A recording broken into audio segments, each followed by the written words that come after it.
شہربین Times bulletin میں آپ کا خیر مقدم۔ آنے والے 7 دن اہل وادی کے لیے انتہائی کٹھن، شبانہ درجہ حرارت میں مزید تنزلی کا اندیشہ۔ 28 سال بعد سری نگر میں سرد ترین رات، 1 جنوری تک جون کی تو موسمی صورتحال، 2 جنوری سے بارشوں و برف باری کا امکان۔ 28 سال کی طویل مدت بعد ریاست کی گرمائی راجدھانی سری نگر میں بدھ اور جمعرات کی درمیانی رات درجہ حرارت -7.6 ڈگری سیلسیس تک گر گیا، جس کے نتیجے میں اہل وادی کی راتوں کا آرام چھن گیا۔ جمعرات کی صبح 10 بجے تک سڑکوں اور گلی کوچوں میں سناٹا رہا، جبکہ بازار بھی کافی دیر سے کھلے۔ تاہم سردی کی شدید لہر اور گہری دھند کے باوجود طلبہ و طالبات پرائیویٹ ٹیوشن اور کوچنگ کے لیے گھروں سے نکلنا پڑا۔ محکمہ موسمیات نے 28 سال بعد سری نگر میں گزشتہ شب کو سرد ترین رات مانتے ہوئے کہا کہ اس سے پہلے 7 دسمبر 1990 کو سری نگر میں شبانہ درجہ حرارت -8.8 ڈگری سیلسیس ریکارڈ کیا گیا تھا۔ KNS اور ہمارے سٹی رپورٹر وسیم وانی کے مطابق جمعرات کی صبح کافی دیر گئے تک سری نگر شہر کے بیشتر بازار بند رہے، جبکہ سڑکوں پر گاڑیوں کی آواجاو بھی کم نظر آئی۔ ادھر خود لداخ متواتر طور پر شدید ترین سردی کی گرفت میں ہے۔ لیہ میں گزشتہ رات درجہ حرارت -8.4 اور نزدیکی ضلع کرگل میں شبانہ درجہ حرارت -16.2 ڈگری سیلسیس ریکارڈ کیا گیا، جبکہ دراز ریاست بھر میں سرد ترین مقام رہا، کیونکہ یہاں بدھ اور جمعرات کو درجہ حرارت -20.6 ڈگری سیلسیس تک گر گیا۔ جموں صوبہ بھی سردی کی لپیٹ میں ہے اور یہاں کے بیشتر اضلاع بشمول جموں شہر میں دن اور رات کے درجہ حرارت میں گراوٹ کا سلسلہ جاری ہے۔ محکمہ موسمیات کے مطابق جموں شہر میں گزشتہ رات کم سے کم درجہ حرارت محض 4.3 ڈگری سیلسیس درج کیا گیا، جو کہ معمول کے درجہ حرارت سے کافی کم ہے۔ کٹرا میں رات کا درجہ حرارت 3.7، بٹوت میں -2.2، بانہال میں -3.5 اور بھدرواہ قصبے میں گزشتہ رات کم سے کم درجہ حرارت -2.5 ڈگری سیلسیس ریکارڈ کیا گیا۔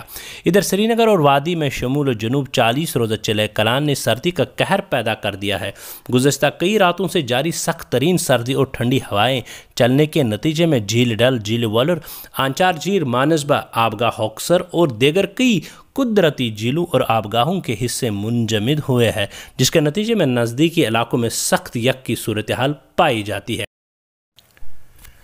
PDP ایک مضبوط جماعت تھی، ہے اور رہے گی۔ کانگریس اور نیشنل کانفرنس کا انکنڈیشنل سپورٹ دینا ہماری دیانتداری کا ثبوت ہے۔ ان باتوں کا اظہار PDP کے ڈسٹرکٹ پریزیڈنٹ خورشید عالم نے آج سری نگر میں ورکرز کی میٹنگ میں کیا۔ یہ تنظیمی معاملات کو سوچ کرنے کے لیے بلایا گیا تھا اور امیڈیٹ جو ہمارا پروگرام ہے 7 جنوری کو مرحوم مفتی محمد سعید صاحب کا جو ڈیتھ اینیورسری ہے، 3rd ڈیتھ اینیورسری، اس کی ترتیب و تشکیل دینے کے لیے آج کا پروگرام ہم نے کیا تھا، جس میں باقی فضل و کرم سے آپ نے بھی دیکھ لیا، بہت زیادہ عوامی پارٹیسپیشن ہوئی، ورکرز سارے کے سارے ورکرز آئے، بلکہ جگہ بھی کم پڑ گئی ہماری۔ تو میں جو دیکھ رہا ہوں کہ پارٹی شد و مد سے مضبوطی میں ہے اور گامزن کامیابی کی طرف گامزن ہے، اور آج کی میٹنگ سے میں وثوق سے کہہ سکتا ہوں کہ آئی ایم ویری آپٹیمسٹک کہ پیپلز ڈیموکریٹک پارٹی کا ایک مضبوط رول انشاءاللہ فیوچر میں رہے گا، ہے بھی اور رہے گا انشاءاللہ۔ پدم شری ایوارڈ یافتہ قلمکار و نقاد پروفیسر حامد کشمیری کا انتقال۔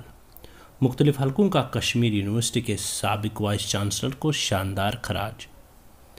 معروف دانشور، محقق اردو زبان کے نامور شاعر، افسانہ نگار، ناول نگار، سفر نامہ نگار، ادیب، صحافی اور نظریہ ناز نقاد پروفیسر حامد کشمیری بدھ کو رات 10 بجے اس دار فانی سے رحلت کر گئے۔ مرحوم نے ادبی فہمی کے لیے اکتشافی تنقید کا نظریہ پیش کیا۔ انتظامیہ کی سطح پر بھی انہوں نے کشمیر یونیورسٹی کے وائس چانسلر کی حیثیت سے قابل ذکر خدمات انجام دیے۔ پروفیسر حامد کشمیری نے تقریباً 50 سے زائد کتابیں تصنیف کیے۔ پروفیسر حامد کشمیری کو سال 2005 میں غالب ایوارڈ اور ساہتیہ اکیڈمی ایوارڈ سے نوازا گیا، جبکہ مرحوم کو ادبی خدمات کے سلسلے میں سال 2010 میں بھارت کے اعلیٰ ترین سول ایوارڈ پدم شری سے بھی نوازا گیا۔ مرحوم پروفیسر حامد کشمیری کی نماز جنازہ بعد دوپہر آبائی علاقہ شالیمار سری نگر کشمیر میں انجام دی گئی۔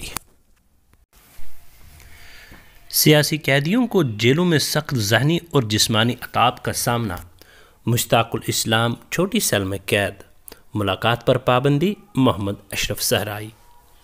چیئرمین تحریک حریت جموں کشمیر میں اشرف صحرائی نے مسلم لیگ کے محب سربراہ مشتاق الاسلام کو ریاست سے باہر جج ذیل ہریانہ میں 4 مہینوں سے ایک چھوٹی سی سیل میں رکھنے اور اہل خانہ کو ان سے ملاقات کے بغیر واپس کرنے کی سخت مذمت کرتے ہوئے کہا کہ جموں کشمیر کے سیاسی قیدیوں کو ریاست اور ریاست سے باہر کی جیلوں میں سخت ذہنی اور جسمانی عذاب سے گزرنا پڑتا ہے۔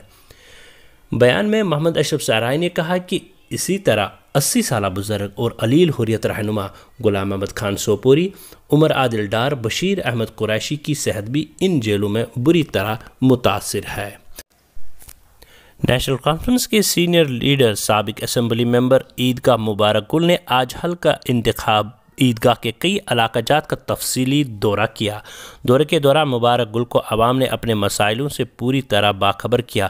مبارک گل نے لوگوں کے تمام مسائلوں کو کافی چسپی کے ساتھ سن کر لوگوں کو یقین دلایا کہ آپ کے مسئلوں کو حل کرنے کے لیے میں گورنر انتظامیہ سے عنقریب ملوں گا، آپ کے مسئلوں کو حل کرانے کے لیے پوری طرح کوشش کروں گا تاکہ آپ کے جائز مسائل حل ہو سکیں۔